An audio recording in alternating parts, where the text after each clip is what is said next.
Hello, my name is Eric Hahn, and welcome to Shit I Have to Teach in 20 Minutes, a podcast for history teachers and anyone who wants a quick dose of history.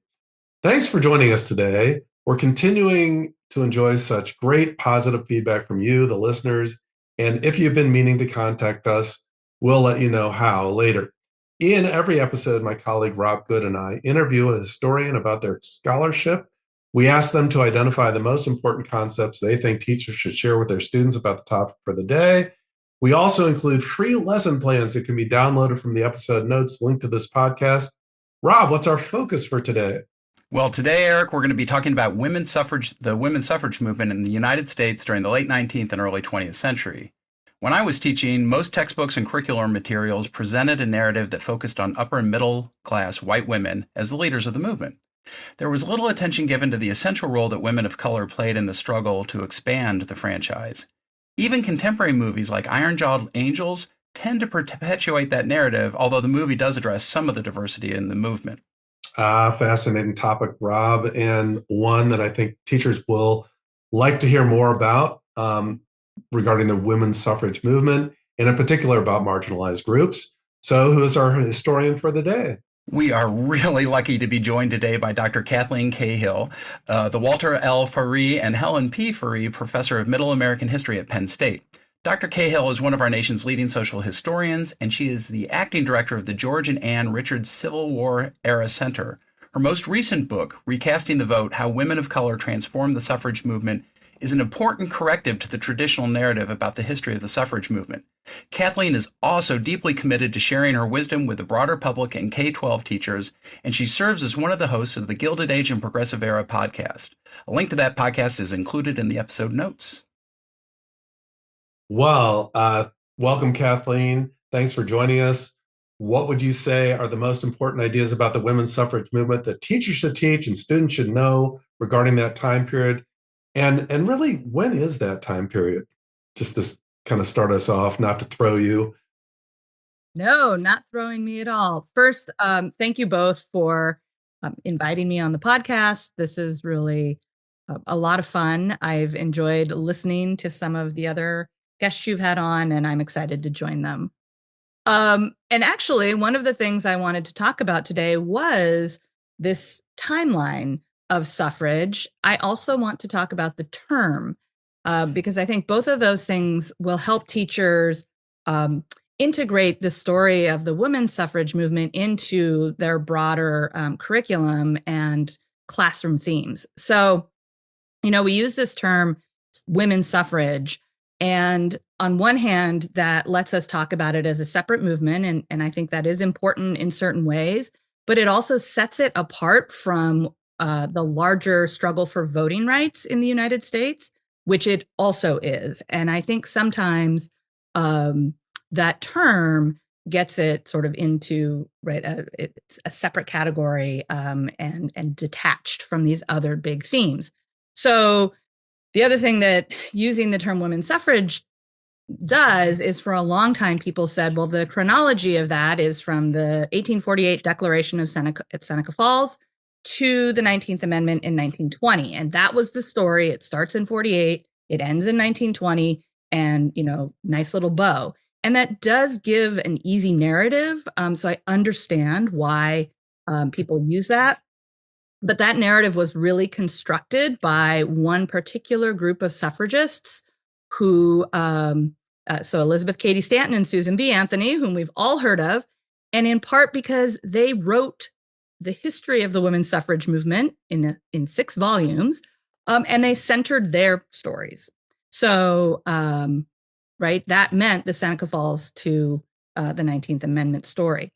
So if we change the term a little bit and we think about women, the voting rights activism of women, we can start to change our timeline a little bit, and we can start to see how other women, not just Stanton and Anthony's story, really changes what we might see. So, if we start by saying, when do women start demanding voice in democracy and political representation, we can go back to the Revolution, where women are part of those calls, part of rethinking what our government should look like. And, famously Abigail Adams, but also the poet Phyllis Wheatley, right, who's writing to George Washington and talking about the place of African Americans in what is going to be a new country. The first women who actually are able to vote in the United States vote in New Jersey in that early Republic period, because the New Jersey Constitution only talks about property owning citizens. It doesn't give race or gender as part of its qualification. And let's remember, and I think this is important for teachers as well, that voting rights qualifications, who can vote and when that happens, is set by the states, right? And that's in the Constitution. That's the 10th Amendment. The Reserve Powers Clause applies to voting. So, right, you can go back to that early period and talk about voting rights. Certainly what was happening around 1848 is the abolitionist movement, and a much bigger conversation around women's rights comes out of that movement. Those discussions about slavery and freedom raised questions about Black women, obviously, but it also made a lot of white women who were advocating for abolition begin to question the kinds of freedoms they had. So those movements are really connected. And so, again, pulling kind of that thread through during Reconstruction, right? After the abolition of slavery, those 3 Reconstruction amendments to the Constitution are about questions of race and the place of formerly enslaved people in the nation and in the nation's governance. But that means women were also part of that conversation. Again, Black women are absolutely part of these conversations, as are their white abolitionist allies. So the 14th and 15th Amendment were really critical in creating birthright citizenship. And then the 15th Amendment that says the right to vote shall not be denied on the basis of race, color, or previous condition of servitude. That particular amendment was really a point of debate. A number of people were calling for voting rights for everyone, universal voting rights. Other people said that was too radical. It needed only to be for Black men, and then kind of more work along the way to kind of enfranchise women. And that really splits the movement into 2. And that's where we get sort of this idea of a women's rights movement that is separate from these questions about abolition for white women. For African American women, right, this continues to be part of the conversation. So, this can be a really long story. It can be linked to some of these bigger questions in U.S. history. The more traditional moment where people talk about women's suffrage is usually this late 19th, early 20th. And what I would highlight about that is that's the moment it becomes a really broad grassroots movement. And I think that's something that teachers can really work with. As I said, individual states set the terms for who can vote. And so if you look at the state level campaigns, of which there were many in this period, you see those who's participating, and you can see a lot of diversity. So, for example, in my book, I talk about the state of New Mexico quite a bit, which was a majority minority state. It's mostly Spanish speaking folks who would have thought of themselves as Spanish American or Hispanos. We might talk about them as Latinos today. And one of the leaders in that suffrage movement in New Mexico was a woman named Adelina Otero Warren, or Nina Otero Warren. And she's a bilingual woman who understood the politics of her state as a place where you had to engage Spanish speakers and English speakers, and that the movement would have failed if suffragists didn't have bilingual literature and speeches, and again, advocating and lobbying Spanish-speaking politicians, male politicians.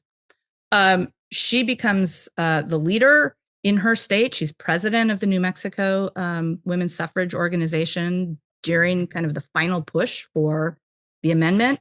And so, again, I think teachers can look at their own states to see what was happening there. And those stories can be very interesting. It also really broadens us beyond those national leaders like Stanton and Anthony, who are important. I don't want to say they're not important, but it might help students, really take some ownership of this movement because it's their state, right? And they might be interested in that. Well, and one of the things, particularly in your book, because Mabel Lee brings in sort of this international dimension of Chinese women getting the right to vote. You have you talk about Carrie Clifford and the demands of African American women and people like I'm trying to remember Maria Baldwin and others, Zictala Sa, all these folks. But the thing that's really, I think, important in the book, and I'd like to hear your thoughts about encouraging students to think about, it wasn't just a vote to vote, that each of these women and each of these groups are seeking particular issues, whether it be citizenship issues for Chinese Americans and Native American women. Do you think that part of the story also needs to be emphasized? And particularly when you talk about timeline, the fact that the 19th isn't the beginning or the end of the story for a lot of these women, but it's also a turning point. What, in your own survey courses, how do you sort of manage that? Do you focus on, like your book, focusing on these 4 women? Do you do that in your own survey? Yeah, that's a great question. And absolutely, 1920 is a turning point. It's a major moment in the expansion of U.S. democracy. Absolutely. But it's not the end for most of the women I write about. And you've hit really on the point that this is really connected to the question of citizenship. And so we have to look at how the women whose citizenship was not necessarily, whose citizenship isn't necessarily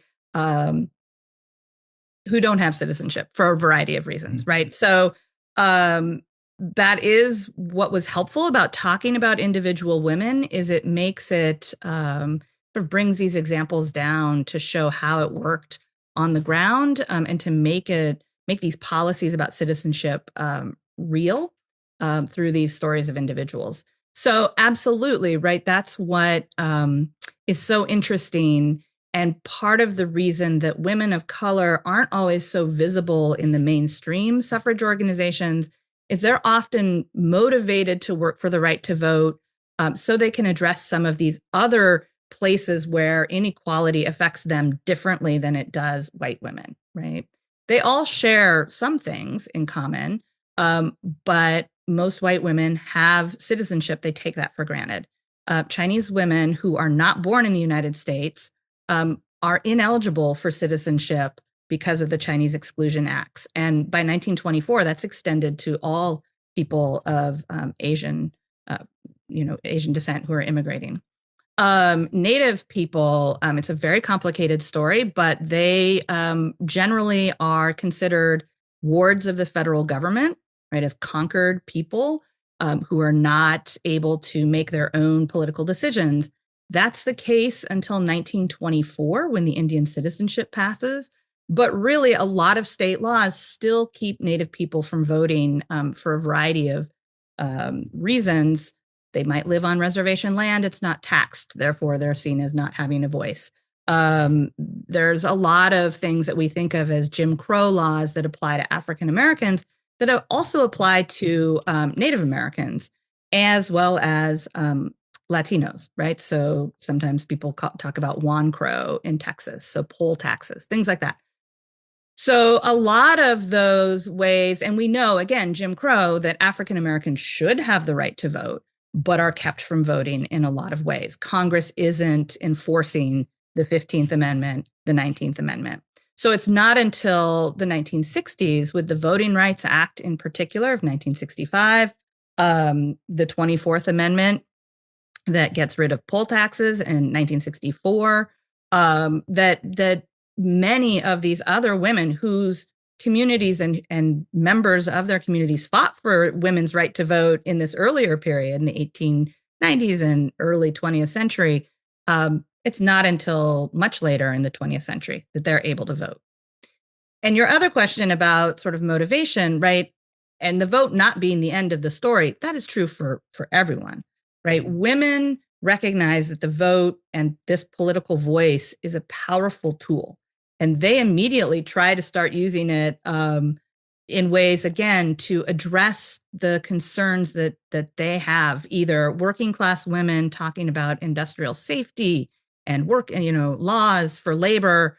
Again, the Nina Otero Warren in New Mexico is one of the first women to run for office after 1920. She runs for Congress.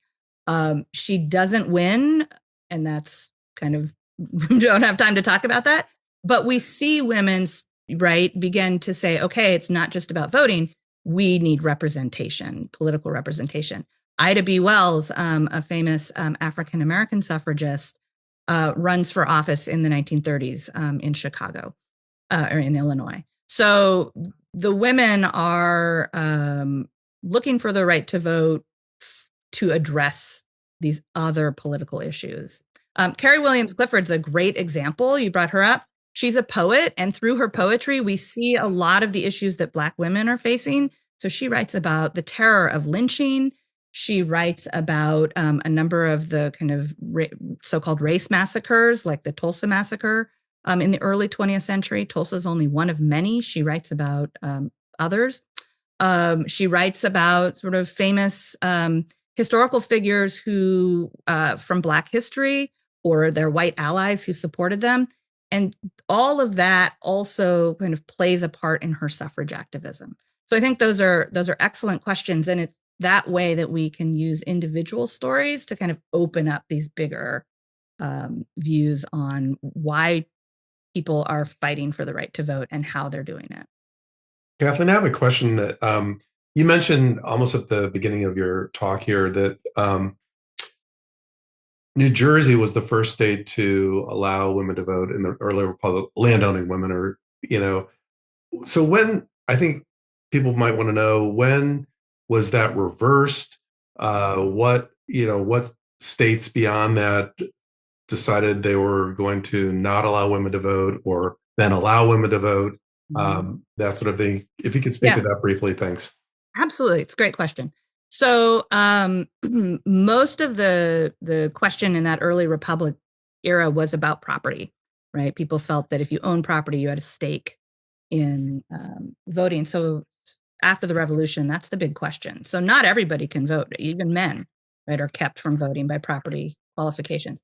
In New Jersey, as I said, the state constitution doesn't mention race or gender. So women are still bound by the legal issue of coverture, which if they're married, their husbands control everything, so they can't vote. But if they're widowed and they have enough property, they're able to vote. And similarly, there are some African Americans in New Jersey, free African Americans with property, who are able to vote. It's very small numbers, but nonetheless significant. There's political wheeling and dealing in New Jersey, and ultimately that right is taken away from those folks in 1808. It has to do with kind of state party politics. But it was this sort of brief moment.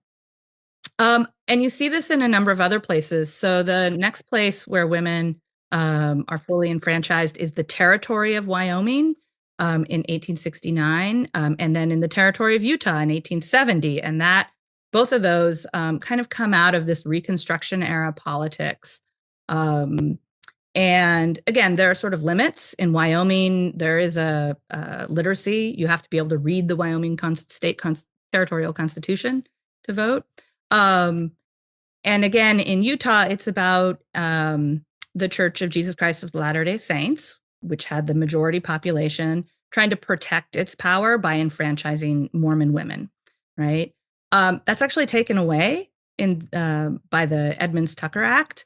And they have to renounce polygamy before becoming a state. And so when Utah comes in as a state, they re-enfranchise women. So these state level battles are actually really interesting. And again, it's another way our chronology we can challenge chronology. So women are voting before 1920. The first Chinese American women to vote in the United States are voting in California in 1912, right after California enfranchises women, which happens in 1911. So a number of Western states enfranchise women much earlier than 1920. And so, again, if you're in some of those states, you can look at those earlier enfranchisement and suffrage battles to see what's happening there. And then those become models for the struggles in the East and the South.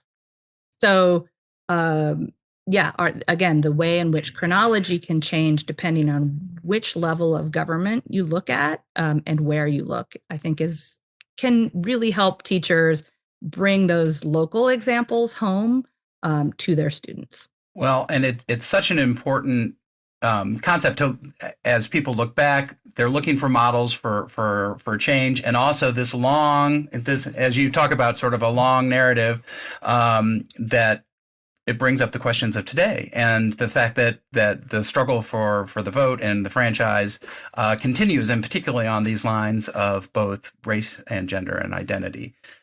Can I say one more thing about that? I'll try to keep it Absolutely. short. Not great about it. But yeah, this, it's really striking, this grassroots nature of the suffrage movement. It's huge. There are women in all these little towns and all across the country that are advocating. And they use a lot of the strategies that we see protesters and advocates using today. They're marching in parades. They are carrying signage that have these sort of very direct political statements. They were really very acutely aware and very smart about how to get their information out. They recognize, for example, that newspapers are using a new technology of photography. And so they start doing these spectacles that they know will get them coverage, right? That no publicity is bad publicity.